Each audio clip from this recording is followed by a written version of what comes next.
Ailənin yeganə oğlu kanalda batıb. Hadisə Samur Abşeron kanalının Qubanın Vəlvələ kəndi ərazisindən keçən hissəsində baş verib. İlkin ehtimala görə 16 yaşlı Fərid Osmanov su kanalına düşüb, onu çıxarmaq mümkün olmayıb. Çimən vaxtı boğulub. Yəni heç kim də köməyə gələ bilməyib. Yəni elə bir dərinlik olub ki, uşağı aparıb.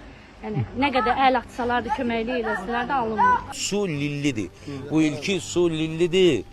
Bu əgər bugün sabaha bu su kesilməsə, o uşağı bir lil basacaq, biz onu tapa bilməyəcək. Rayonun Paşaoba kənd sakini olan yeniyetmə ailənin yeganə övladı olub. O, anası ilə birgə yaşayıb. Yaxınları bildiriblər ki, Fərid dünyaya gələn zaman anası görmə qabiliyyətini itirib. O gündən bəri övladının üzünü görə bilməyən ana, indi yeganə övladını da itirməyin acısını yaşayır. Fövqəladə Hallar Nazirliyinin kiçik həcmli gəmilərə nəzarət və sularda xilas etmə dövlət xidmətinin dalğıc xilas ediciləri axtarışlara cəlb olunub.